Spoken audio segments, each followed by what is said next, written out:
Welcome to the Belly to Belly podcast, where we explore in-person business-to-business marketing.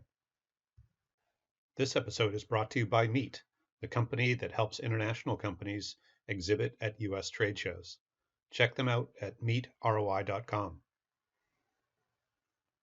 So thinking about digital marketing for international B2B companies who are entering a new market, what are the advantages of digital marketing specifically? Because obviously there are a lot of attributes that it has.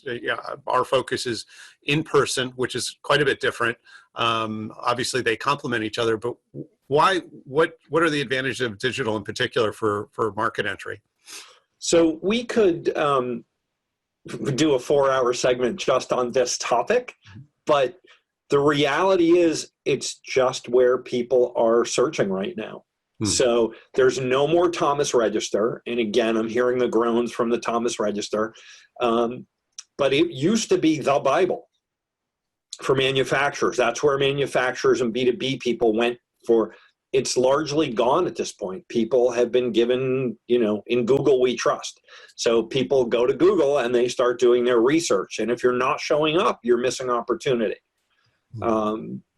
That's why that competitive analysis is so important, because if you don't understand who you're competing against and what they're spending and what they're doing, the Google algorithm for paid search is incredibly complex. And a lot of times people don't understand that, they'll ask, well, how much for an ad?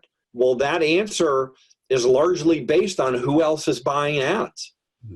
So if you want to compete with them, you have to spend what they're spending.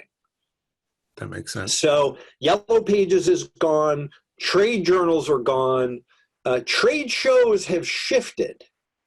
Trade shows are amazing for meeting potential companies, but the buyers themselves don't actually attend the trade shows anymore. So to a large degree, not like it used to be. So going to a trade show to gather that information and industry and find out who the players are, huge power. Getting the introduction from the person who's attending the trade show, bridging that gap to who's the actual decision maker and buyer, takes a little more work than it used to.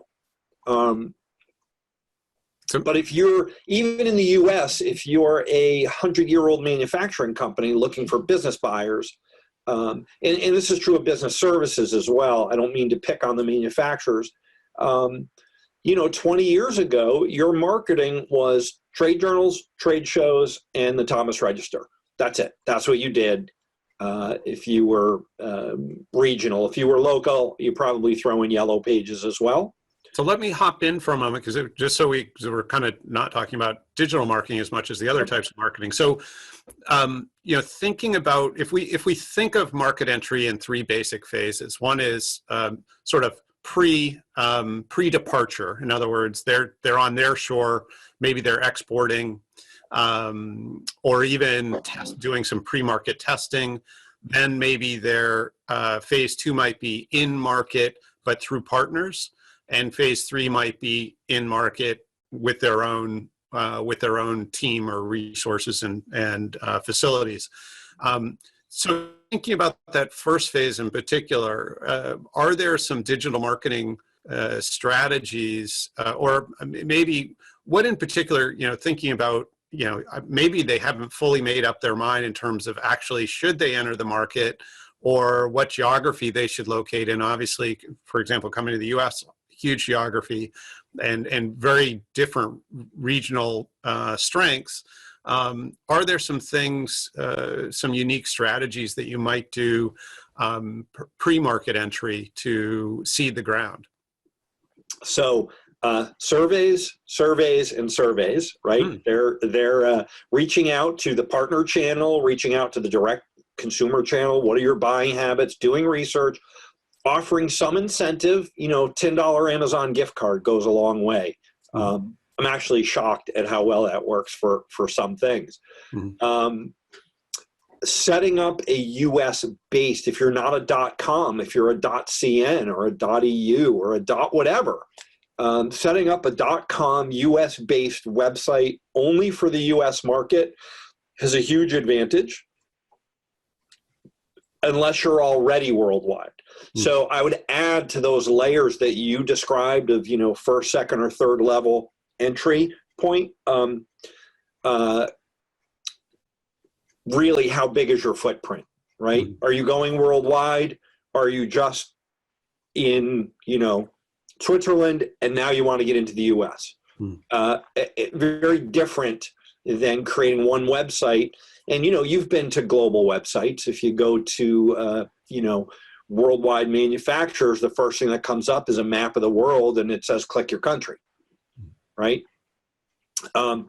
You may or may not want to do that depending on how big you are. I would say if you're a global company, that's probably a great thing to do. If you're not, if you're being selective as to where you are, it would be really helpful to have a website in their country with their domain name. Got it. Cool. So we had talked off the top about some of the digital marketing mistakes. When you see those kinds of mistakes that companies make, are they repairable? What's the, how do they pull out of the nosedive? Yeah. So having an open mind, and I don't know if you want to talk about some more of the mistakes that we see frequently as well. That would be great. So not committing, not being all in. That's more of a business mistake than a specific to the U.S. market mistake. But we see that frequently. You can always pull out of a nosedive, right? I had a conversation with a prospect a few weeks ago who was, they asked us to do an audit, which is something we offer. And through that process, we realized that they were just throwing money out the window. And they were very confused. They'd been given a lot of bad information, wrong information, or what's worse, what I call half information, about 50% of what they actually needed to know. And at the end of the audit, I said, you should stop what you're doing. You should actually just turn off what you're doing. Whether you hire me or someone else is irrelevant. Just stop. And then let's regroup and figure out a strategy and talk through why things aren't working.